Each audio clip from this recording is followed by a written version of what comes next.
Bonn Park is supported by Sen Cuisine. Vietnamese cuisine is among the world's tastiest and healthiest, and you don't have to travel halfway around the globe to taste the real deal. One local Vietnamese eatery, Sen Cuisine, at the St. Jacobs Farmers Market is now offering their deliciously authentic Vietnamese dishes through catering services from Thursday to Sunday in Waterloo region. Mouth-watering appetizers like their rolls, whether veggie, shrimp, barbecue pork, and grilled chicken salad rolls, make for a scrumptious starter or lunchtime snack. From rolls to wonton soup to noodle dishes and more, Sen Cuisine brings every one of their dishes to life with fresh ingredients and a balance of distinct, refreshing flavors. At Sen Cuisine, a great deal of thought goes into their family recipes and careful use of oil, from their savory wontons to their must-try curry veggie rice noodles with beans, carrots, and crispy shallots. It comes with a fiery but flavorful Asian hot sauce that they'll drizzle on, or you can ask for, on the side. With their aromatic seasonings and citrus hits, their stir-fried veggie noodles and pad thai burst with tangy flavor and make for a great meal at any time of the day. Tofu enthusiasts can delight as Sen Cuisine, every Sunday at the market, is offering their amazingly fresh homemade tofu. Made with only 2 simple ingredients, Canada-grown soybeans and organic vinegar, with no preservatives and no filler. You can find Sen Cuisine in Unit 5 of the Market Tent at the St. Jacobs Farmers Market, 878 Weber Street North, Tuesdays, Thursdays, and Saturdays this summer. For catering services, email them at order.sencuisine@gmail.com. Call 617-323-1369 or visit them on Facebook. Your taste buds will thank you. Welcome to Bonn Park. Welcome to Bonn Park. Welcome to Bonn Park. Welcome to Bonn Park. Welcome to Bonn Park.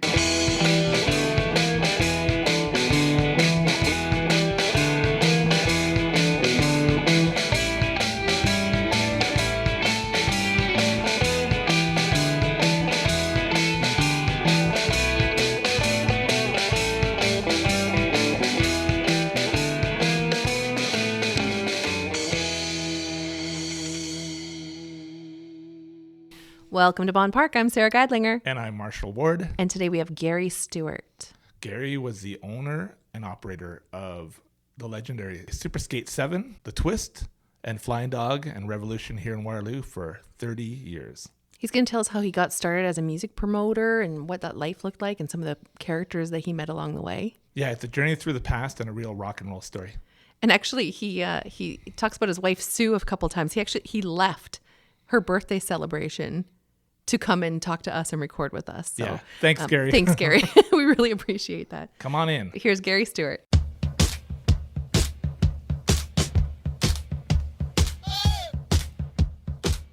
Gary Stewart, thanks for joining us. Happy to be here. Thrilled to be here. I'm glad you didn't have anything else to do. I'm just going to ask how you and Marshall met. Yeah, so Gary gave me a job in 1991 at The Twist on his cleaning crew. And Gary was already a friend of my brother's for quite a long time, I guess going back to high school. Correct. And I'd worked several jobs before that, but this was a pretty cool opportunity working at a dance club, and I had just turned 19. And I had been to The Twist prior to that as the Vid. It was called the Vid for a while.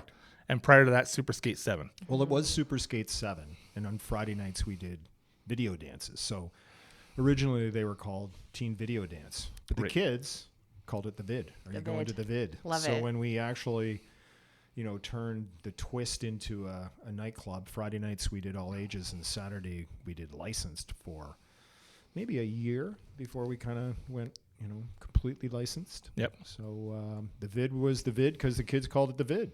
In 1987, I don't think I've told Gary this, but a girl in my English class, I knew she was going to the Vid on a Friday night. Is that when it was? Friday night? Correct. And I heard she was going to be there, and I really want to talk to her. I went, and I actually got like a few minutes to talk to her. Anyways, we've been together for 30 oh, wow. something years now. This is Sylvia? Yeah. Oh, my God. I love it. Yeah, so that was one of the first times I ever spoke to her. That's one of the real special things about running an entertainment facility in this town for 35 years is that you grow up with your customers. Yeah. I mean, we started doing, with the roller skating, it was all ages, and then we did the teen dances, and then we did licensed, and then we did the Twist for almost 8 years.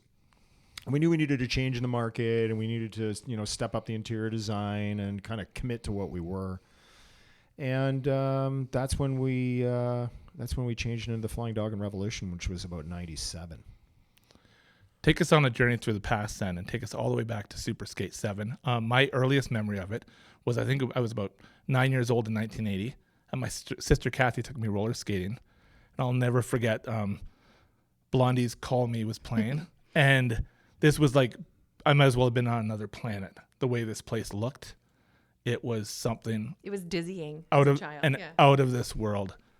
So Well, when they opened in the 80, when the Humphrey family opened it in 80, I mean, they really did a job on it. I mean, for years and years, Bingaman's was kind of the, traditional old place to go, and roller rinks kind of popped up all over the place. And I mean, they really did a job, with PA and snack bar, and, there was all, the back wall was all a complete chase system that, the lights went up and down and all over. And there was no light show like it in the city. I mean, I don't think any of the nightclubs had opened. So that was about the closest thing we had to, like, full on disco roller rink. And it certainly was. it was an incredible place. So what was that building before Super Skate 7? Sue's dad built that as a roller rink. It was, I believe the actual physical building was a Home Hardware in Cambridge, and they actually picked the building up and bought that property and put it specifically as an end use as a roller rink. And I had been working for Conestoga College and the University of Waterloo from like 80 to 84 as a full-time entertainment buyer. So the Federation of Students, which was the student government at the University of Waterloo, and the Dune Student Association back when I was taking business at Conestoga, they had a bar and pub committee. I mean, live entertainment really drove the culture. Music drove the culture back then. So, I mean, we did pubs in the cafeteria at Conestoga College. The liquor license only went to 11:30. So the doors would open early, but people had to be out of there, in the place, no signs of alcohol before midnight. So, I mean, that didn't, when you're competing with the other bars, that didn't go over so big. But we did it. And, I mean, there was lots of cool acts out at, I did Levon and Helm and the Cape Brothers Band in the cafeteria of Conestoga College. Jim Carrey, for noon hour free events. Lots of cool stuff back then. Wow. So then in 1980, 79, 80, Denise Donlin, who went on to run Much Music and be president of Sony Records. I think she ran CBC for a while. Pretty great, heavy-duty, connected music industry lady. She was the entertainment buyer at the University of Waterloo when I was at Conestoga College.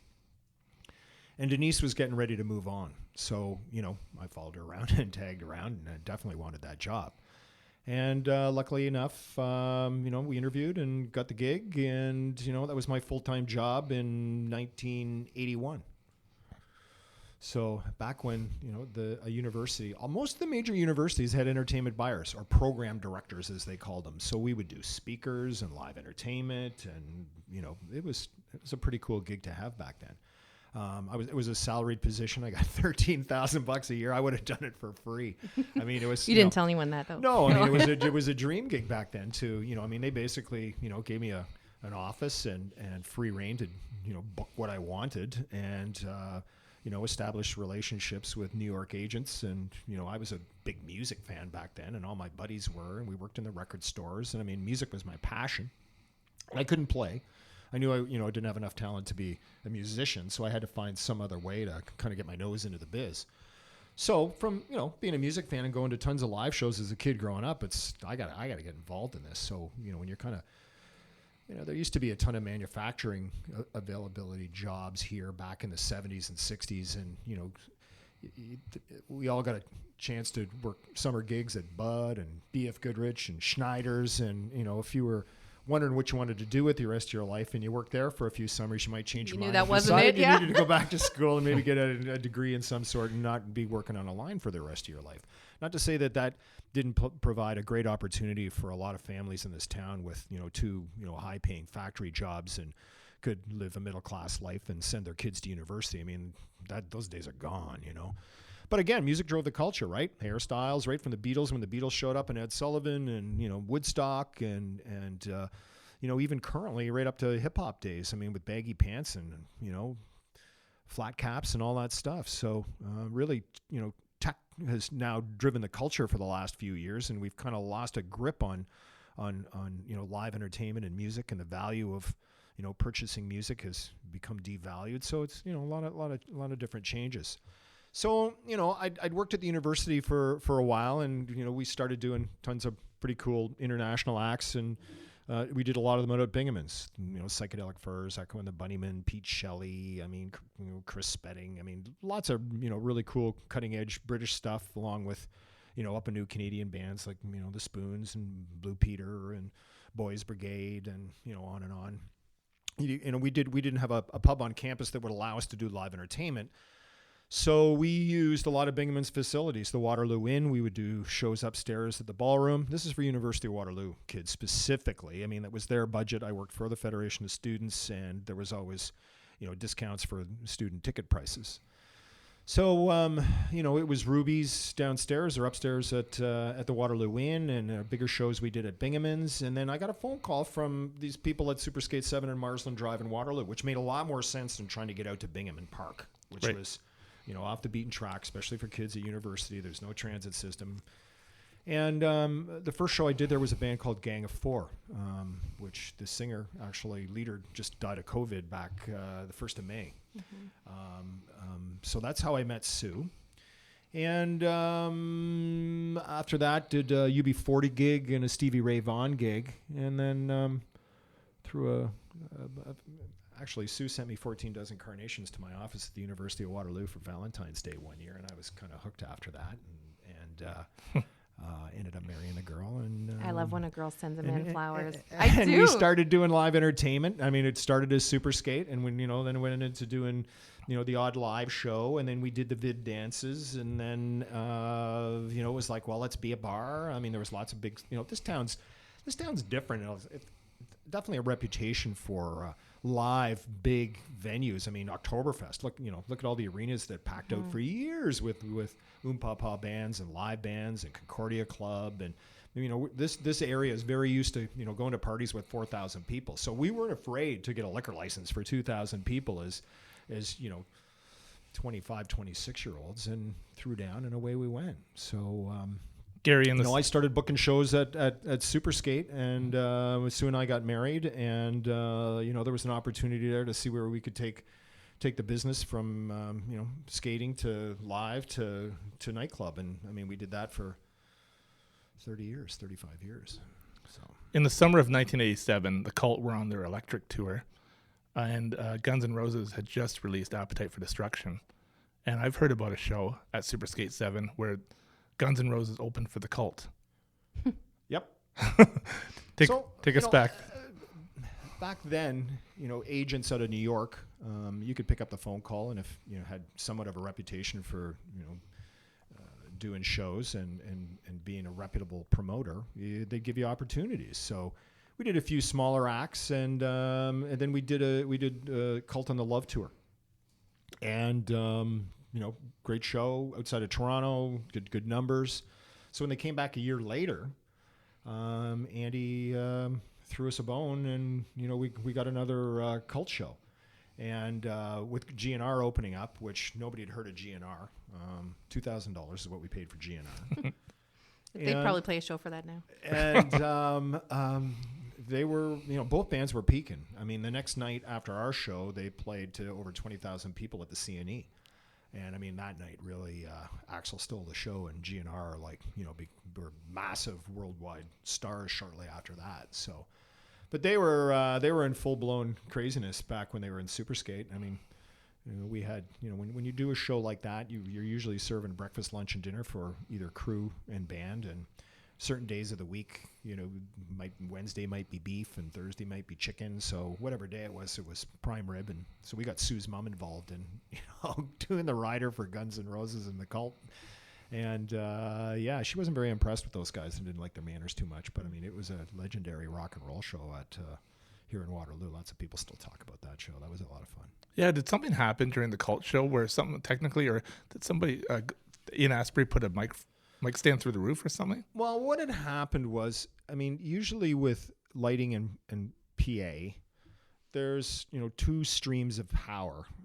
Actually, for the amplifiers and the PA, you only need about 100 three-phase, and it's the lighting that draws most of the juice, and that would be 208 three-phase.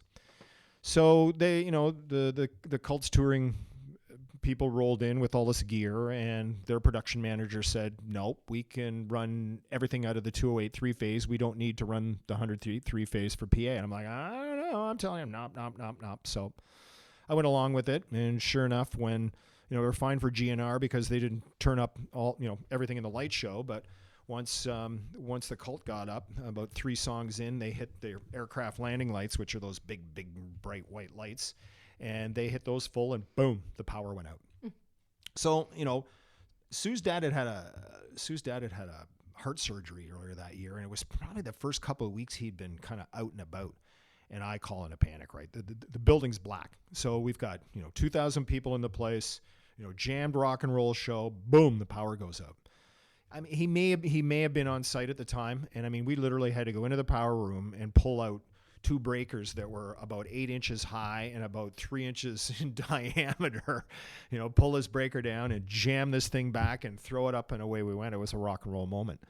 And then later in the show, Ian was, being a rock star. And back then, they put the PA on the ground, right? So they'd have the big bass bins in the bottom, and then the mids, and then the highs at the top. And nowadays, they fly everything, right? So you don't see those big bass bins on the floor. It's much cleaner. They can direct it. They can turn it with a computer. Back then, they were just big wooden boxes, and they'd stack up those big boxes. Well, we're only like a 17 or 18-foot ceiling, and they're probably used to 17 or 18 feet off the deck, off the stage. And I mean, we, the barricade we'd manufactured ourselves. There was no, you couldn't rent a barricade in Kitchener-Waterloo. There was no proper rock and roll barricade. So we'd actually, built one out of 3-inch tubes, and, it was a hell of a lot better than turning tables on their sides. And, so Ian gets up on one of the speaker stacks and, in the middle of a song, and climbs up to the top and sticks his head through the ceiling tiles, which are those, the same ceiling tiles, exactly the same ceiling tiles that are in this room. The drop ceiling. Yeah, it's a drop ceiling, 2 feet by 4 feet, and boom, his head goes up, and then he brings his arms down and brings, part of the aluminum structure and the tiles down with him. I mean, it was great fun. It was great fun. So then the next night, Sue and I, were posers, and went backstage with GNR and the Cult guys at the show at the CNE, and it was a ton of fun to see them play for 20,000 people the next night. That was a thrill. That was a pretty big show. Yeah, that's a great story.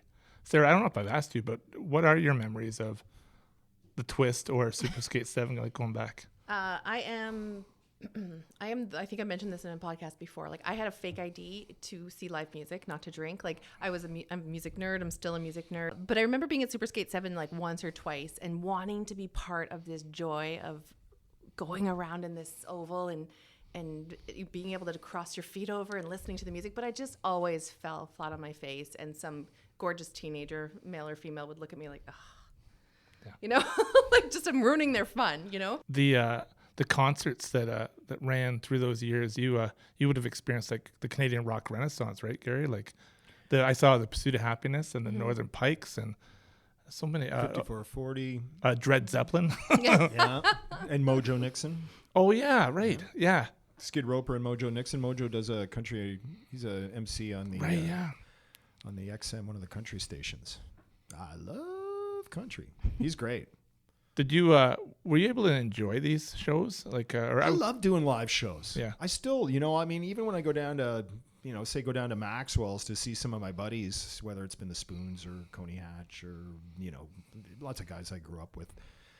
I'll go down in the afternoon and check out Soundtrack and hang around. I love show days. I still like that buzz of anticipation of the room filling with people and live music. I mean, I had tickets last week for Underworld, tickets for Ringo on May 31st, tickets for Kraftwerk in July. I mean, a bunch of stuff. So I'm really disappointed that, not going to be able to see any live music this year. So what I was referring to was when you're running the show yourself, are you actually able to enjoy the concert, like, and take it in?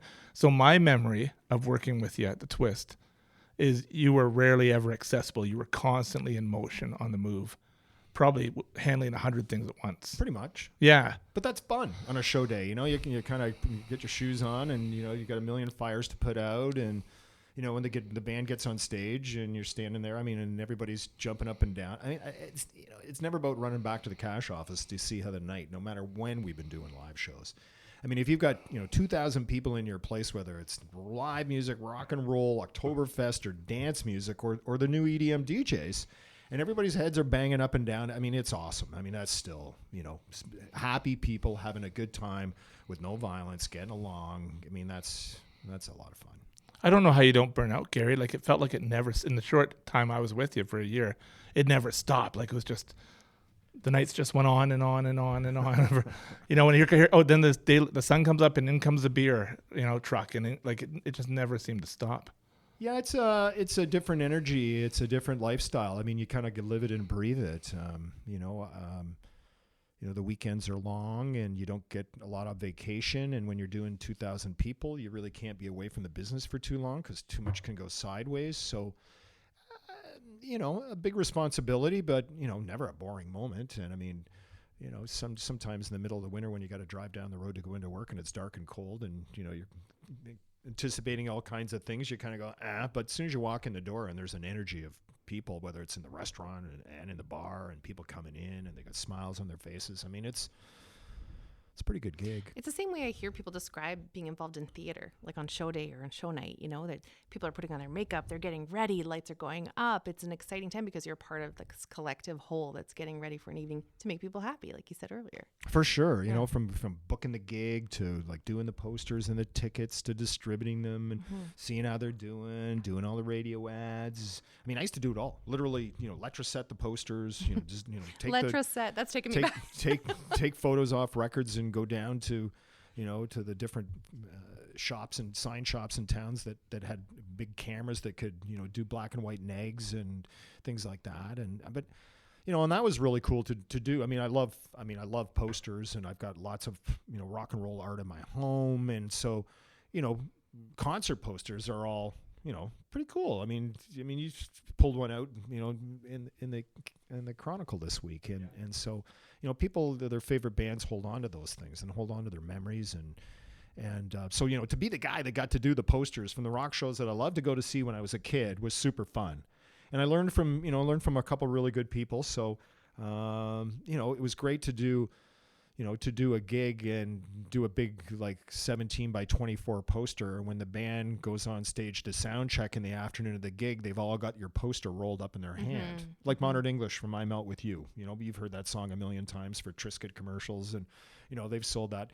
Well, they played upstairs at the Waterloo Inn, and other than the drummer, everybody, rolled up a poster. I mean, those little things are the bump and the fun, and that's kind of what turns you on if you're a music fan. It was never about getting rich, that's for sure, because, doing live entertainment in this town is pretty thankless. It's a tough gig. I mean, people like to go to Toronto to gigs. The gigs in Kitchener, Waterloo. You ask the people at Lulu's or Cambridge or all the people that are doing. It's a tough town to sell music in, but when you hit big, and people have their fans and.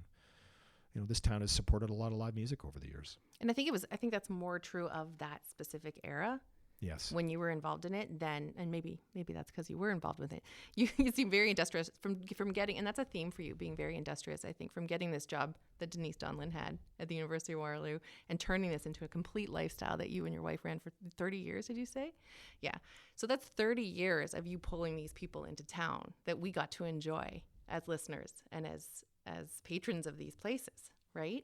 We were just talking about that recently, me and Marshall, about bands that used to come to town. And I know live music is all about stadiums and the arenas and all that kind of stuff now. We do have a cool live music scene, but it's a smaller, quieter scene in town now than I think it was back in that time. Because music doesn't drive the culture anymore. No. Once everybody got a smartphone, it changed. So about 2010, regular phone was fine, but when I went to the smartphones, and all of a sudden Tinder happened, and Tinder was, dating sites used to be for people that couldn't get a date, quote unquote. Dating sites were for losers. And then all of a sudden, they launched Tinder with movie stars and sports celebrities and key influencers. And it became about getting more dates or better dates, and there was from the comfort of your home. Right. The stigma wasn't there. So all of a sudden, I started hearing about, some like the Molson rep guys who are usually, good-looking guys. They're, key influencers at university, and they've got, 25 or 30 Tinder friends, and you're going, you got 25 or 30 girls that you can go and date? That's pretty interesting. So you no longer have to drink and drive to go to the bar. You don't have to worry about parking, deal with the idiot bouncers that give you grief on the way in, stand in line at coat check, stand in line to go to the bathroom, stand in line for drink, stand in line for coat check. I mean, when you got 2,000 people, right? I mean, part of it is all part of the social process and the interaction, but I mean, really, people want to meet people. Yeah, People it's- want to have sex. People want to get married. People want to hook up. That's really the motivation for probably 70% of the people that would go out on those nights. I mean, yeah, there's some people that be hardcore music fans or I was in that hardcore 30%. roller hardcore roller skaters. But I mean, really, you want to meet somebody, Yeah. or you want to make more friends, And now we kind of do that in a different way, and the comfort zone is different. I mean, we did Public Enemy twice, which was, when I booked the show, and we'd heard about all the violence, in Toronto, and or supposed, violence or negativity. We're kind of like, all right, but It's not usually the band inciting that violence. No. And I mean, the opportunity to do Public Enemy. I mean, we did 12 or 1,400 kids. And I mean, to do Public Enemy in town was like they were legends with Professor Griff and the Chuck D is still a pro if you see him out there. He hung around until 2:45 in the morning and talked to every single kid in KW that hung around after the show and wanted to talk to him. And I mean, we're talking 14, 16, 17-year-olds. It's not politics or, super cool hip people. Chuck had, Chuck hung around. I mean, that leaves an impression with people, especially no different than you in the Northern Pikes. They take the time for you. I mean, that stays with you. All those kids that saw Chuck D. I mean, we did a bunch of those hip hop shows. It was a ton of fun, right? We had what happened was when you talk about the 90s and the new crush of Canadian music, well, the agents were booking everything everywhere, right? Lulu's was doing shows and the Highlands was doing shows and Stages was doing shows and Fiddler's Green was doing. I mean, there was shows everywhere and everybody was getting overplayed and the prices went up and nobody could make money anymore. And it got to the point where all you're doing is making money off the bar. That's it. They pretty much take, like David Wilcox, for years he had a deal. He would take 100% of the door and 10% of the bar, which was never legal, but he knew that when he came to town, you'd sell more booze. And so, he wanted a piece of it. Now that's rare. I don't think there's any other instances of that, but it's a tough gig. It's a tough gig. How do you know, like, I can see how transitioning from Super Skate 7 to the Twist, I can see how times change and you knew what to do there. But how did you move from the Twist into Flying Dog Revolution? How do you know when something has run to a point where you need to... what's that turning point? Sorry, Marshall, let's talk over you. Start losing money. Yeah, okay. Consistently. I mean, we never really did it right when we changed it into the Twist. We didn't have any money. Soon do we have availability? Probably, but it's not a family that throws money out the window necessarily so their son and daughter can play games. I mean, this is a real deal. This is real business, and we had to stand on our own 2 feet. And you try to run a business or a nightclub in Kitchener, Waterloo through June, July, and August. You inevitably lose money every year because everybody leaves town as far as the student body goes. So I mean, we kind of catered to that university market for a long time. We did the kids, so we did the all ages dances on Fridays. That took care of one market, and then we did more younger, Energy 108, and kind of music on Saturday nights, and for an older demographic. Well, when we changed it, it ran its course. There were a ton of bars, there were a ton of competition. We didn't have the decor inside. We didn't have the interior design. I mean, we'd kind of throw some money at it, keep it going, but we wanted to do it right. So, I mean, we brought interior designers in. We wanted to gear something for a, white yuppie crowd. There was nothing in town for a 25, 30 plus crowd, and we knew it. People were going to like Casey's or that, there was a bar called Time in downtown Waterloo. And there was a few places where you get a little more older, well-behaved crowd. And so we said, we want to do a restaurant. We want to do something for an older demo. And we still think there's room to take care of, one night of university and maybe one night of local. Because you can't do university every night. The kids only got so much money, and if you rely on them 12 months of the year, when the summer comes, it's over. And we learned that quickly. So, when you work it, I mean, we didn't take too many weekends off. We worked it all the time. So, if you're working July and it's dead, I mean, it's not a whole lot of fun paying to go to work. And I mean, you do pay to go to work a lot. And so, you get resourceful. Yeah, I think that was well done. Like, the place looked beautiful. I mean, and you really definitely changed with the times. And I remember that being the vibe around town. People were saying, well, this is something for our age group. We should really go check this out, Right. Yeah, and I think it was really well done. And that's exactly what we wanted to do. And we wanted to do something with a crazy concept. Hence the gargoyles and the flying dog concept. And, soon I were late 30s, 40, and a lot more energy than I do have now. And, we're ready to go. So, I mean, we traveled more. You went to Toronto more to see what was going on there, or in Chicago or New York, and you'd see concepts and you go, oh, we should do this and we should do that. And, you put a plan together. I mean, we actually, hired interior designers and, work with them. So we learned a lot about that and learned a lot about traffic flow and moving people properly through the building. So, even though in a lot of cases we might not have, had as expensive furniture initially or, most expensive light show, we really thought moving people was important in that big space. That you could, when you went in there was like a circuit you could run. You walk in the door, you'd make the rounds around the building, you go up to buy this bar, buy the DJ booth, down around the pit bar, and unlike some of the places, like say a stages where everything was dead ended at one wall with a stage and the DJ and everything. Well, it's like a horseshoe shape. So you go up one wall, you stop, and you got to come back. There's nowhere to go, which kind of can create some, anger energy areas where if you can constantly move in a circle within the room, and there's areas where you can go and sit and it's quieter, and there's areas where no matter how many people are in the bar that you can bum rub, you're going to bang into people so that you can meet people. Because they want, never heard that before. It's about meeting people, right? Let's be serious. I mean, going to not a restaurant necessarily, but I mean, if there's a cocktail crowd, even if it's at Martini's, I mean, that's more of, let's meet people. And when you do it with 2,000, all in a certain demo, it's pretty dynamic, right? It's a lot of fun. Gary, when you look back, I feel like we're time traveling between the various I like it. places you've run. But I think about, I worked at Oktoberfest as on the cleanup crew. I think Sorry, what was your job? It was cleanup? Mm-hmm. Okay. And some bit of landscaping outside. Oh, okay. Mostly cleanup. Lots of vacuuming, cleaning ashtrays, washrooms. Anyways, there was a stretch there where I would work nights that I think maybe my shift started at 1:30 in the morning. When I started in 1985, Super Skate 7 had been contributing to Oktoberfest as Rudesheimer Garden for quite a few years. So the North Star Youth Organization, the Drum and Bugle Corps, they manned the bar, and Rotary Club were kind of the out front guys as far as kitchen and food and souvenirs. And it was a big fundraiser for nonprofit groups.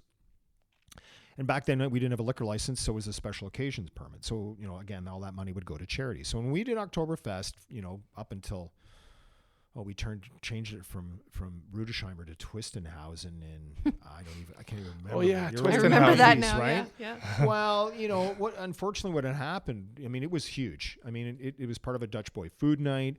There was nights, the last Thursday, Friday, Saturday, the final weekend, it was $25-$30 to get in. So we were basically kicking our customers out of the room for 2 weeks, to kind of accommodate Oktoberfest. So there was a time where we were very happy for that business when we were developing our business and when we were doing those kind of numbers. But when we became, Revolution in the Flying Dog, we had enough people on Friday night and enough people on Saturday night in both rooms that we didn't want to kick our customers out. And for that matter, our employees, that didn't want to work Oktoberfest or be a pretzel person or a schnapps guy, they would leave. So it made no sense to us. So we said, you know what? We got to stop the nonprofit thing. We've got to, let our employees keep their jobs for 2 weeks, and we got to make this a little bit, cooler and hipper. So we did DJs,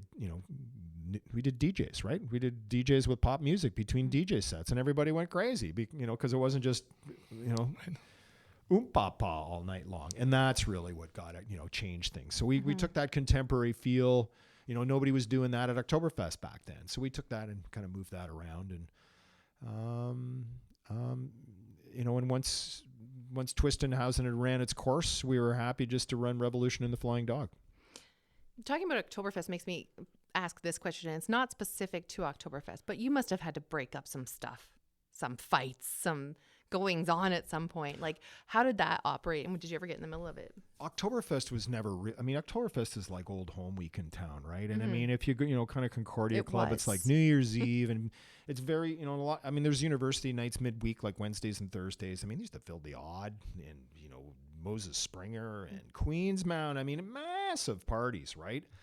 And, we were a very white community then, and we are not any longer. We're a very multicultural community. And I'm not sure that the Pah and the German festival translate as well to, our international community. I mean, it's really a lot of drunken white boys, and I mean, it's been very good to this community, but I think Oktoberfest is done. I think with COVID this year, I don't think you're going to see Oktoberfest, and I think, starting next year, you'll probably see it just as Concordia Club in the German halls, and that'll be the end of it. It's, it's too bad. It's been a wonderful ride, but again, our community has changed, the culture has changed. Smoking bylaws back then, drinking bylaws. I mean, lots of things that, the dynamic of going out to nightclubs and partying in large places has just changed everywhere now. What Sara said actually awakened something in me. I actually remember coming in for my shift for Twist and House around 1:30 in the morning, and the very tail end of the evening could be raucous. Like there was security forcefully taking people out. It was exciting, And People should have gone home hours ago. But it must have been a crazy time for you, like running Oktoberfest for like so many weeks, and then the way the evenings would end in this way, Well, you know what? Those weren't all that bad. I mean, way worse with some of the nightclub stuff, with nights that we did when we had outside promoters come in. I mean, some of those nights, it just, that energy kind of creates, negativity, and some of those nights were pretty crazy. I heard you mention Dutch Boy. I don't think I fully understand this. What's the connection between your family and Dutch Boy? Sue's father owned and operated Dutch Boy. Yeah, so all the Dutch Boy supermarkets. Correct. And Dutch Girl, I guess. Correct. And how many were there? Like I grew up with it as a kid. I forget. Sue's father was, and his brother. There was a few other folks back then, but primarily Barry. Started bringing produce to the market as a young man, and in 1957, I think when he was 18 or 19, they opened the first Dutch Boy store in front of where City Hall is now. Yeah. And I mean, he still works. I mean, I don't know anybody that, there still isn't a job that he would give you that he wouldn't do himself, and he's 86 years old. I mean, he's a hard-working, honest, guy.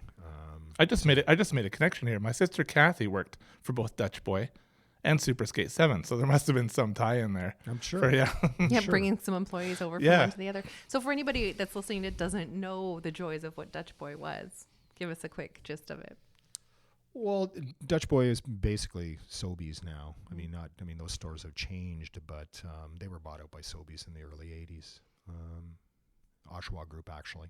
And I don't think there's been a Dutch Boy store around since maybe, 87, 88, 89, somewhere in there. Had the cutest logo in town.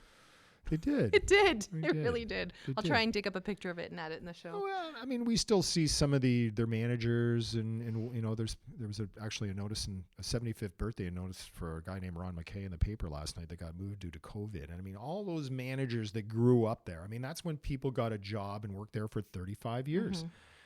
It's amazing to see that there's, husbands and wives and friends groups that still want to get together after working at Dutch Boy for their entire working career. Mm-hmm. And we don't see that stuff anymore. Mm-mm. I think the average employment turnover is still at 7 years max.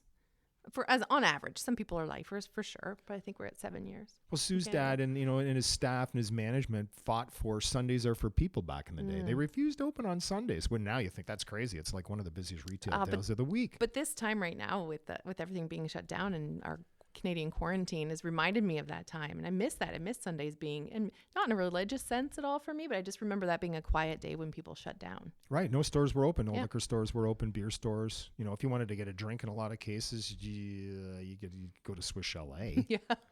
But the bars weren't allowed to open. They were different times, right? I want to ask you about Northern Pikes at the Twist. That remains one of my favorite concerts of all time. After 30 years, I hung on to the barrier at the front, with everything I had with my girlfriend, now wife, there. And just when you booked that show, did you already have some sense that the Pikes were I don't know the time frame between when you book a show and when, but when they arrived at the Twist, their second single, Girl With a Problem, had just come out, and the Pikes for a moment there were probably the biggest band in Canada. That was a crazy successful tour. Mm-hmm. Well, there were some. You're right. There was a bunch of good buzz then. 5440 were doing really well. Pursuit of Happiness were doing really well. Yeah. There were Corey Hart, Glass Tiger. There was, you go on and on and on. There, from 80 to 95, 2000. There was a lot of interesting stuff. out of Toronto, Montreal, Vancouver. How does it work? Like, this is pre-internet, so you're able to see how tours are moving around, and how do you score a band Is there a secret list? in 1990? Well,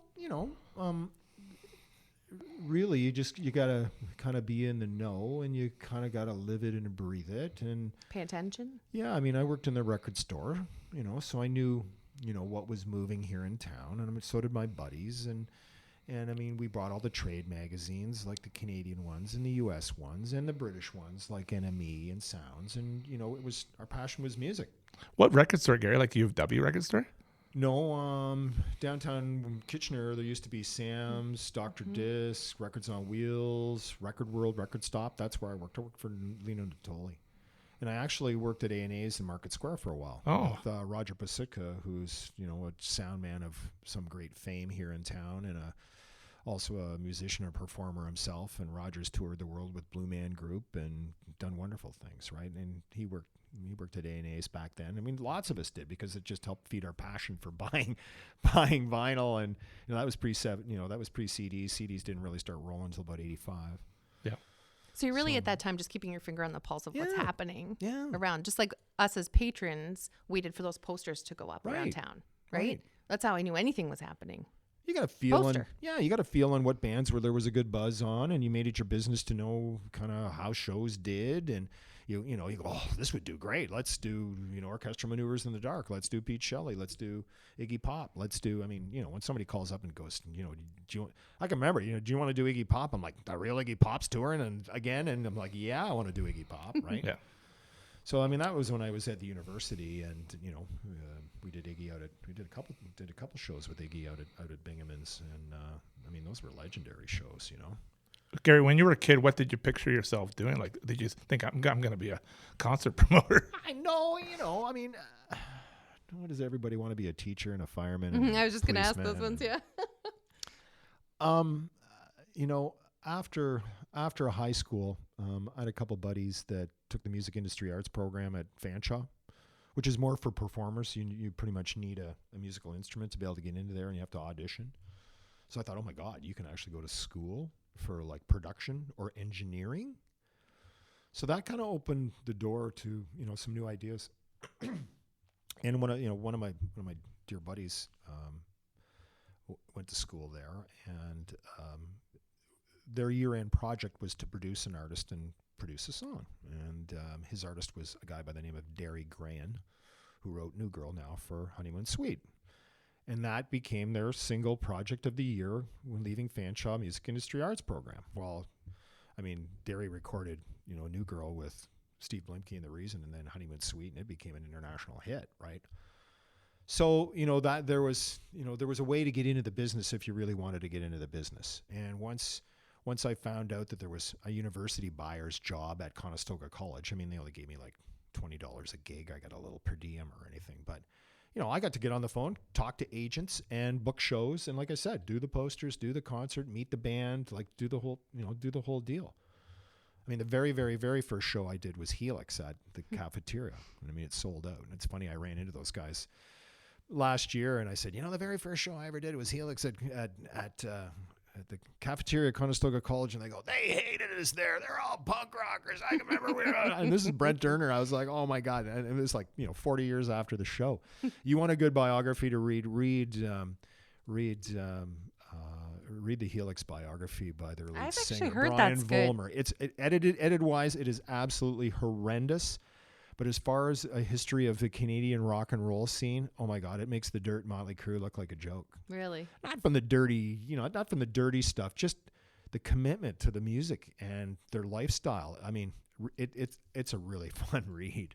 A really fun. Give me an R, right? Give me an R. Yeah. Gary, where were you at, let's say 1995, and the Volcano in downtown Kitchener every week? Our Lady Peace, Big Sugar, I Mother Earth, Sloan, Crash Vegas.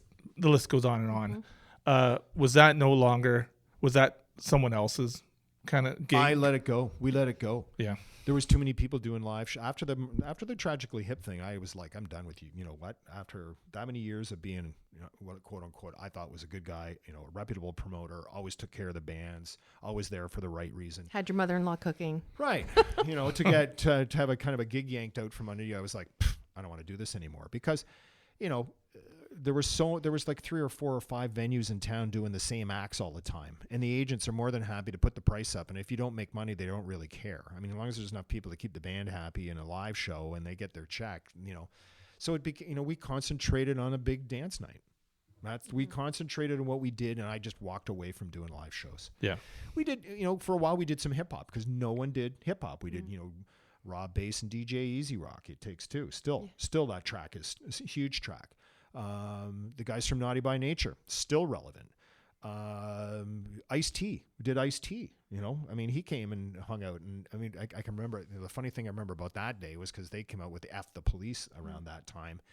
And I think Diane Vernile came in to interview why did they have to use that language and why they have to say F the police, because you get more attention with F than police than, the heck with the police. Anyway, it's pretty interesting to see Ice-T's kind of career, follow through with his, his police shows, and still calls himself Ice-T. But the biggest pain when Ice-T was there was his wife. We only had 2 lines coming in, right? Not everybody had a ton of bell lines coming in. So we had 2 lines coming into Super Skate 7 at the time on the day of a show when everybody's calling to buy tickets for Ice-T. His wife kept calling. She'd call and the phone would be busy. I need to speak with Ice-T. And then I go, well, he's busy, right? And then she'd call in the other line. I need to speak to Ice-T. And then, how come you're dissing my wife? I mean, it was funny. It was one of those days. But he's a pretty cool dude, an intelligent man, and had a tight show. And he's had a good career for himself. That is a phenomenal run you had, Gary. 30 years. Holy smokes. I agree. A lot of fun. I think we got it at the right time. I think so. I'm feeling very nostalgic for that time. When I heard you bring up the volcano, we've talked about this before. Like that just from age alone, that was my time. That's what my fake ID was for, to be downtown during those shows. Well, Andre worked for us. Andre, the bartender there, kind of, they kept saying, you should. I wouldn't have known the bartender. He was a bartender who worked down by, we called it the Schnapps Bar, but Andre was a bartender there. And a lot of our staff said, you should be doing live stuff. Well, we had 2,000 seats. The volcano held like 475 maybe, right? And tight bum rubbing, as you were saying. Well, right. And we just couldn't compete. So we did what we did best and let everybody else do what they did. You're one of the coolest guys I ever met. That's so kind. I'm amazed by your succinct memory for these days. I'm sure it's not every day that you bring up this chronology and all the bands that you experience. Like, you have you written a book? You should write a book. You're not online. No.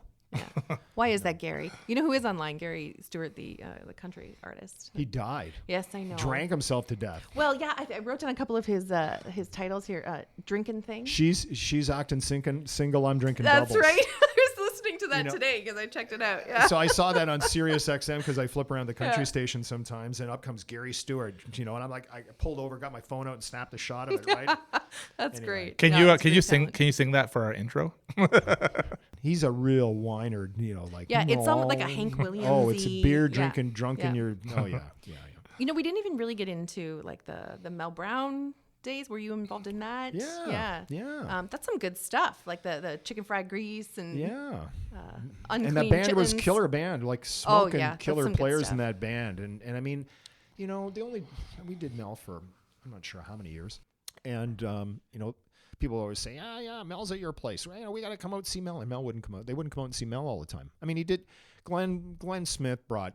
Yeah. It's a well-known story. Glenn saw him down at the Antones in Santa, in Texas, and brought him back and offered him a gig. And Mel was a star here in town and was treated with respect. And he was treated like a black man in Texas and California, and we all treated him with respect and loved him, and everybody wanted to play with him. He's a genius. I just want to, for any young people that don't know, Glenn Smith is the owner of Ethel's Lounge, and before Pop the Gator, where a lot of this live music was seen in downtown Kitchener, same strip as Encore. I forget what the name of that street is right there. Queen, Ontario. Yeah, and Queen, and then in the Hoodoo Lounge, and before that it was the Ontario Legion. I went to high school with Glenn. So Glenn, Glenn's been a music fan as long as I've been a music fan. I mean, he's always been a blues guy, but I saw him at the Kiss show in 1974 at Laurier. So Glenn loves going to live stuff. He's definitely a character in town, and he's same kind of guy. He's got a passion for music, and he still does, and that's what really turns our cranks, and that's why we got into this business, and that's why I like coming and talking about it, and it's easy to talk about. I mean, all the guys that were crew for me back then, and I mean, we were all fans, so they go, Stewie, those are the best days when we got to work with our favorite bands and load in and hang out with them and take them to parties afterwards. I mean, it's a dream come true for some 20-year-old kids who are music lovers, right? I mean, we just happen to be right place at the right time with the right opportunity, and I give thanks. It's been a really great run. Now you spend your time on a golf course. Well, I didn't take up golf till I turned 50. I was kind of like anti-golf guy, anti-country club guy, but That's pretty typical. I got the bug, Hey, thanks for that job back in 1991. Yeah, it worked out, eh? It's been a 40-year relationship almost. I'm glad. It's wonderful, and I mean, you've done some fantastic things, and I mean, I probably didn't even know your artistic side back then, other than your passion for music. And I didn't have one. Yeah. No, and I mean, you're artist in residence for the city of Kitchener, and you've been a writer, and you're doing it, man. You're living the dream, and Thanks. Doing what people talk about doing, and you guys are doing it. It's fantastic. Yeah, that's what we think of you. Thanks for all the fun and entertainment too. You're very welcome. My pleasure. She's acting single. I'm drinking double. Hey all, thanks for meeting us in Bonn Park. Please like, rate, and subscribe to our podcast on the platform that you're listening to. And follow us on Instagram and Twitter at Bonn Park Podcast. Original music by Alan Lung.